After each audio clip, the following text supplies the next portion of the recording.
Hi, everybody. I'm Barb. I'm Eddie McMahon's granddaughter, Ed McMahon's granddaughter. And I'm Wendy Kessinger. And this is This is our Sclero-What What? adventure.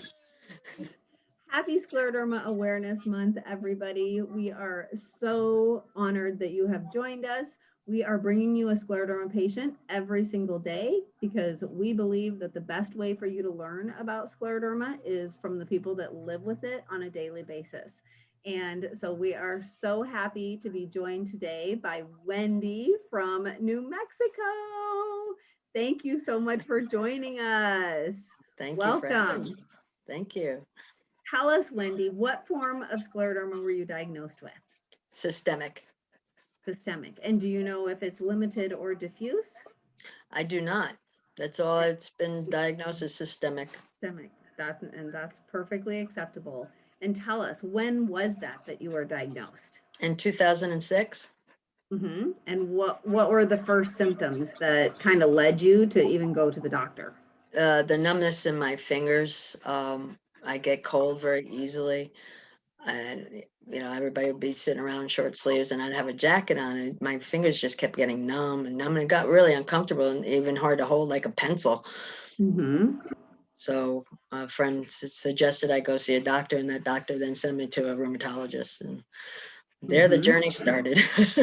There the journey started. And tell us, how many different specialists do you see?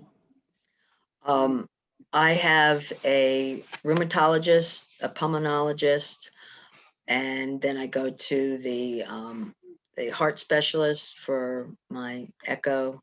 So when I come around the corner around April every year, I go get the whole gamut of tests done. That's right. All of us I'll do it. know what that means. Yep. Yes. Well, what is one thing that you would tell your pre-diagnosis self? My pre-diagnosis self. In regards to what? I'm not understanding. Like maybe just like how to prepare to live with scleroderma. Oh, just, stay positive.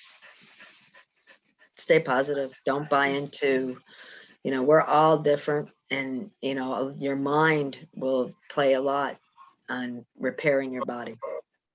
Oh, I love that. I love that. Because your mind is so like, it's the biggest muscle you have, right? That's right. That's right. Your mind will heal you. It can heal you. It absolutely can. So. Yes. Well, what is one blessing that scleroderma has brought into your life? Respecting my body,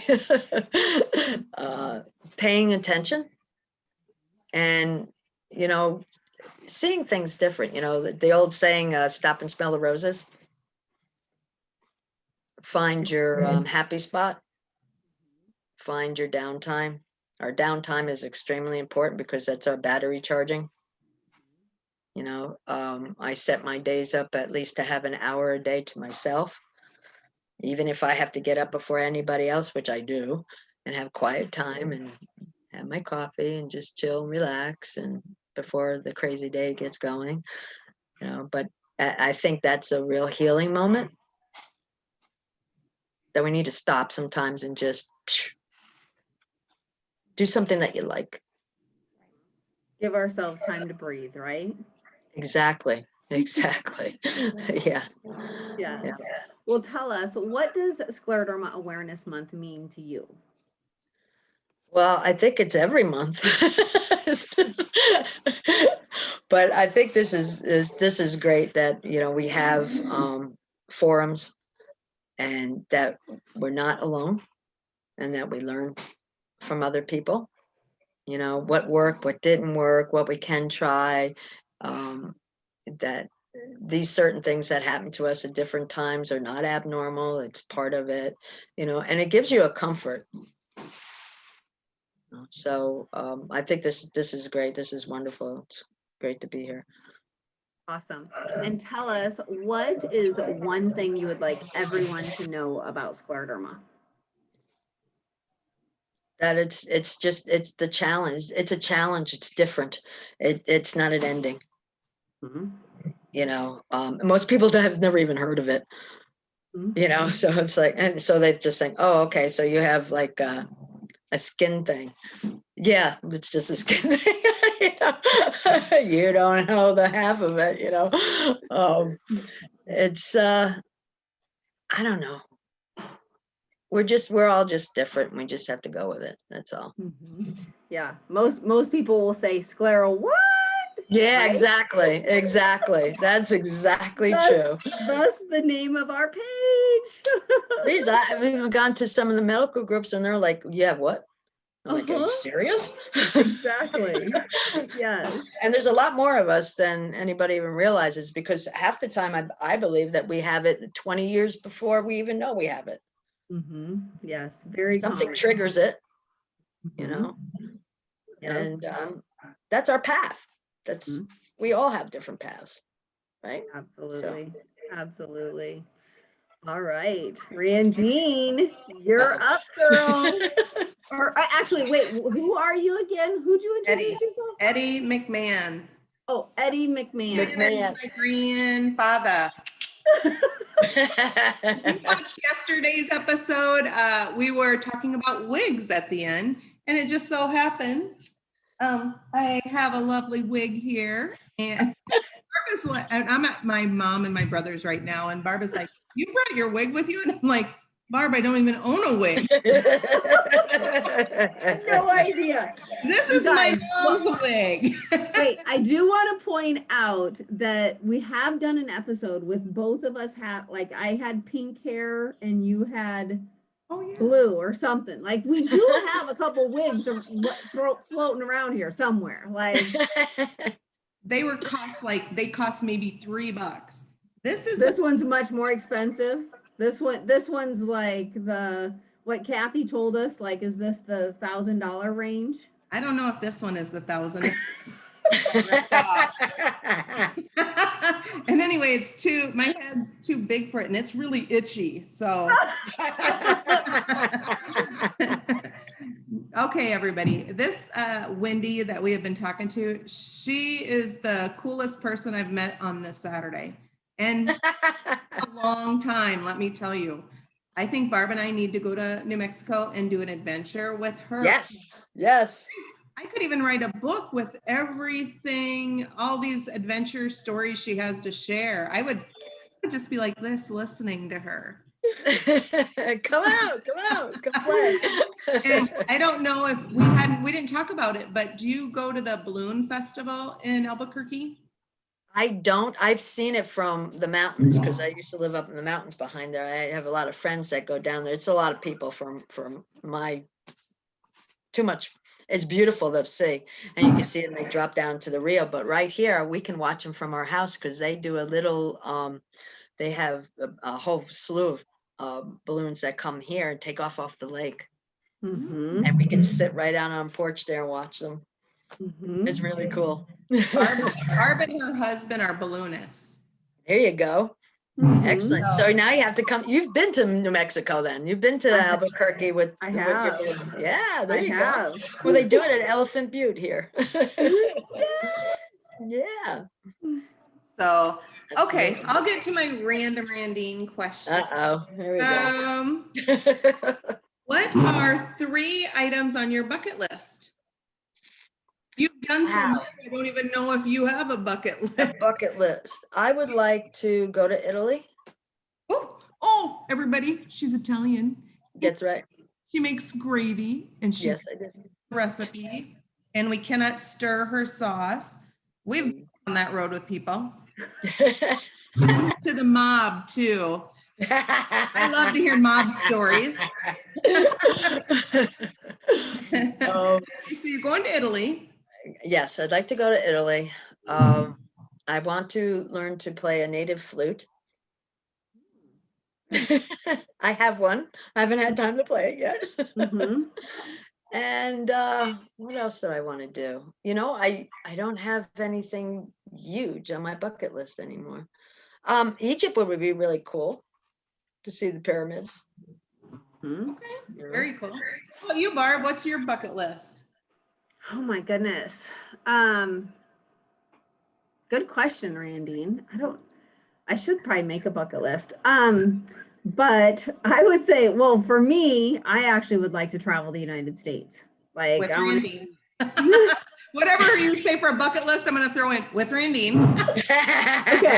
Okay. So travel the United States because there's a ton of places I've never been. Oh, Never yeah. been to. Well, we went to the Grand Canyon a few years ago, but we only got to be there for a short amount of time, so we didn't get to see both sides or anything. So I don't think I've ever been to the Rocky Mountains. I've never been to the Grand Tetons. Like there's a ton of places. I would like to go out to Washington to see the cherry blossoms. Nice. So definitely travel is on there With Randine. with Randine.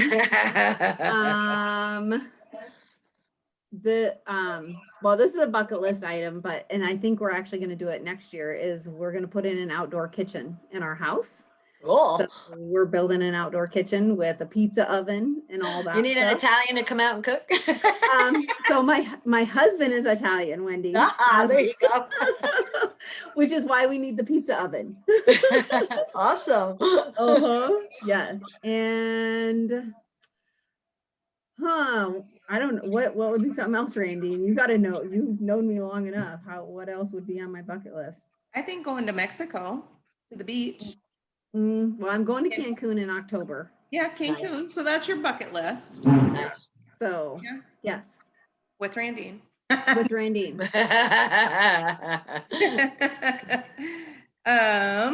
Okay, so my last question would be, what is the most interesting life experience you have ever had, Wendy? Wow.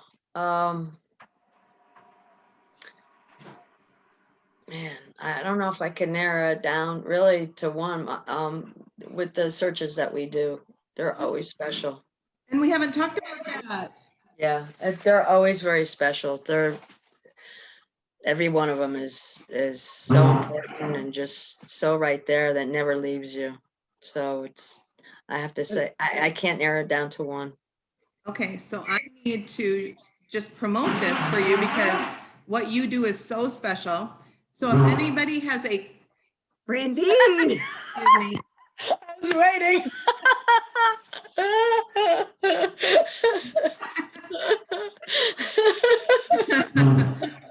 Randine, I ate something bad today. No, my husband and my brother are doing some carpentry work in the basement. So yeah, okay. They are. No, that's her story. Yeah. Wendy, she is into canine forensics. So if any of you have a cold case in your state, in your town, she has 8 dogs that help with rescue. And that is one thing she was talking about. It was the most interesting life experiences is being able to help people find lost loved ones. And the name of your organization is Special Operations, Inc. And Wendy says if you need to fly her there, you need to pay for that.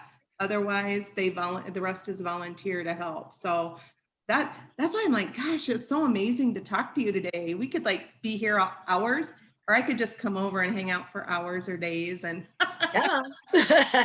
So maybe, are you saying that we need to take an adventure to New Mexico, Randine? Yes, and remember, we have the healing waters here. They what? Oh, the healing waters. I need some healing waters, Wendy. Yeah. Oh, I feel so good after I take a soak. Right on the Rio, the underneath the water comes up from underground. And that's why the natives settled here. It was the healing waters. Really? All the minerals, and then that water, and the hot water, you can go out 109 degrees and you overlook the Rio. You guys got to come out. How often do you go do it? Not often enough. I think I would maybe be there every day. That's what I would do too. Oh my goodness. That is an adventure I am signing up for. Yep. Hot Springs. I'll go put gas in What's the the name car of them? and pick you up. Okay, I'm There gonna you go go. pack now. Good deal. So that's all I have for questions for you, Wendy. Thank you so much. Okay. All right, you guys, Randy you. and I are going to pack our suitcases. So I'm not quite sure if we're gonna be here tomorrow or not. Just kidding. Please join us tomorrow where we will bring another scleroderma patient to you. We're bringing you one every single day for the whole month of June, which is Scleroderma Awareness Month. We hope you will join us every single day. See you guys. We'll see you tomorrow. Bye.